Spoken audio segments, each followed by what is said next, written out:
ఇవన్నీ చూస్తున్నారా, చూస్తేనే అర్థమైపోతుంది అండి. పల్లీ పకోడీ అండి, పల్లీలతో పకోడీ అండి. మన రోడ్డు మీద స్పీడ్ బండి మీద దొరుకుతాయి పల్లీ పకోడీ అండి. చాలా టేస్టీగా ఉంటుంది, చాలా బాగుంటుంది. 4ంటప్పుడు స్నాక్స్ లాగా చాలా బాగుంటుందండి తినడానికి, నోటికి కూడా కరకరాలు అనుకుంటా. దీన్ని తయారు చేసే విధానం ఏంటో, దీనికి కావాల్సిన పదార్థాలను లేట్ చేయకుండా వీడియోలోకి వెళ్ళి చూద్దాం. హాయ్ అండి, మీరు బాగున్నారా? మేము బాగున్నామండి. ఈరోజు చూస్తున్నారుగా పల్లీలు అండి. పల్లీలతో మనం పకోడీ చేయబోతున్నామండి. పల్లీలు పకోడీ చాలా బాగుంటుంది, చాలా టేస్ట్గా ఉంటుంది.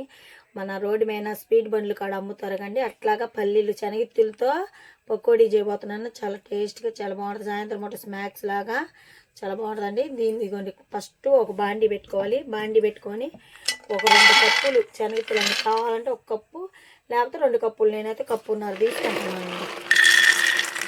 ఇదిగోండి, 1 కప్పున్నర శనగిత్తులు.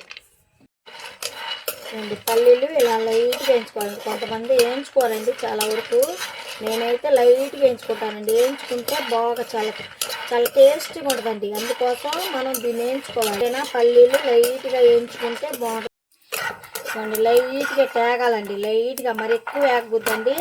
లైట్గా వేయించుకొని ఇప్పుడు గ్యాస్ కట్టేసుకుందాం. మనం ఒక గిన్నెలోకి పోసుకోవాలండి పల్లీలు. అవి కొద్దిగా చల్లార్చుకోవాలి. ఇవ్వండి, పల్లీలు కొంచెం చల్లార్చుకున్నాం కదా. చల్లార్చుకున్నాక 1 కప్పు బియ్య పిండి అండి. ఇది 2 కప్పు బావు తీసుకున్నాం కాబట్టి 1 కప్పు బియ్య పిండి. ఇవ్వండి, ఇది వచ్చేసి 3/4 కప్పు శనగపిండి. శనగపిండి అండి, ఒక 3/4 కప్పే తీసుకోవాలి. మనం శనగిత్తులు దాంతో తీసుకున్నాం, దాంతోనే తీసుకోవాలండి. కొలత ప్రకారం చేసుకుంటే చాలా బాగా కుదురుతాయండి. ఇవ్వండి, 1 స్పూను సాల్ట్, ఇవ్వండి 1 స్పూను కారం, ఇవ్వండి 1 స్పూను జీలకర్ర, చిటికెడంతా అల్లం వెల్లి పేస్ట్. చూడండి, మొత్తం వేసి లైట్గా ఇలా కలుపుకోవాలండి. ఇలా ఎక్కువ కలపకూడదండి, ఎక్కువ కలిపితే పకోడీ కదా, ఇవి శనగిత్తులు కదా, అందుకని లైట్గా కలుపుకోవాలి. ఇట్లా ఈ పొడి అంతా మిక్స్ అయ్యేటట్టుగా చూసుకోవాలి. దీంట్లోనే కొంచెం ఒక 2 స్పూన్లు ఆయిల్ వేసుకోవాలండి.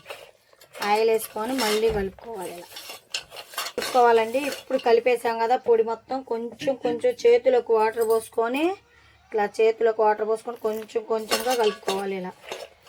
ఇలా కలుపుకోవాలండి. ఇలా చక్కగా మనకి ఇలా కలుపుకుంటే ఇలా కొంచెం వేసుకుంటూ ఉండాలండి. ఇలా వేసుకోవడానికి ఇలా కలుపుకోవాలి. మరీ పలసగా కాకుండా, మరి మందం కాకుండా, ఇట్లా మోయినంగా కలుపుకోవాలి పకోడీకి. ఎప్పుడైనా ఇవి శనగిత్తుల పకోడీ కదా, ఇలాగే కలుపుకోవాలి. ఒక బాండీ పెట్టుకొని, బాండీలో సరిపోయేంతగా ఆయిల్ పోసుకోవాలండి. మనకి పకోడీకి ఎంత ఆయిల్ పట్టిద్దో అంత ఆయిల్ పోసుకోవాలి. అంటే నేను ఒక 1/2 కేజీ సుమారు పోసుకున్నానండి ఆయిల్. మీరు కూడా ఒక 1/2 కేజీ సుమారు పోసుకోండి. ఆయిల్ బాగా వేడెక్కించుకున్నాం.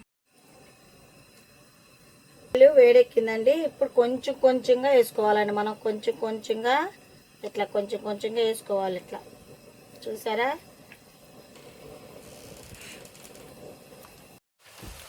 ఇదిగోండి ఆయిల్ వేసాం కదా, ఎట్లాగండి చూసారా, చూసారా శనగిత్తుల మన పకోడీ అండి. ఇది బాగా టేస్టీగా ఉంటుందండి, చాలా బాగుంటుందండి.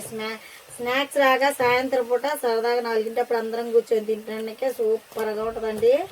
ఇవాళ చూసారా ఎంత బాగుందో. ఇది కొంచెం ఒక 5 నిమిషాలండి, కొంచెం 5 నిమిషాలు ఉండాలండి. సన్న మంట పెట్టుకొని ఉడికించుకోవాలి. సన్న మంట పెట్టుకొని ఉడికించుకుంటే లోన కూడా పకోడీ కూడా ఉడికిద్ది. మనకి పల్లీలు కూడా చక్కగా కరకర అనుకుంటూ నోటికి పంటికి బాగుంటాయండి. ఇవన్నీ ఇట్లా వేగాలండి. ఇట్లా వేగాక ఇప్పుడు మనం తీసేసుకొని ఒక బౌల్లోకి వేసుకున్నామండి. ఇవ్వండి, ఒక బేషన్ తీసుకొని, చిన్న ప్లేట్ తీసుకొని, దాంట్లో టిష్యూ పేపర్లు వేసుకొని ఇలా వేసుకోవాలండి. ఇవ్వండి, మిగతాయి కూడా మనం ఇలాగే వేసేసుకున్నామండి. మిగతాయి కూడా ఇలాగే ఇవ్వండి, 4 రెబ్బల కరివేపాకు అండి. కరివేపాకు కూడా ఆయిల్ మనం మొత్తం అయిపోయినాయండి. అయిపోయినాక కరివేపాకు కూడా వేసుకోవాలండి. ఇవ్వండి, కరివేపాకు కూడా నూనెలోంచి తీసేసుకొని కరివేపాకు పైన వేసుకోవాలండి. ఇలా రెడీ అయిపోయిందండి మనకి. చూసారా, కరివేపాకు. కావాలంటే కొంచెం కారం మీకు సరిపోతే 1/4 స్పూను కారం చల్లుకోవచ్చండి. నాకైతే కారం కరెక్ట్గా కారం ఉప్పు కరెక్ట్గా సరిపోయింది కాబట్టి నేను చల్లుకోలేదండి. చూసారా, చక్కగా మనకి పకోడీ రెడీ అయిపోయిందండి. మన బయట రోడ్డు మీద దొరుకుతాయి కండి శనగిత్తుల పకోడీ సేమ్ అలాగేనండి, చక్కగా రెడీ అయిపోయింది మనకి. ఇంకా బాయ్ ఫ్రెండ్స్.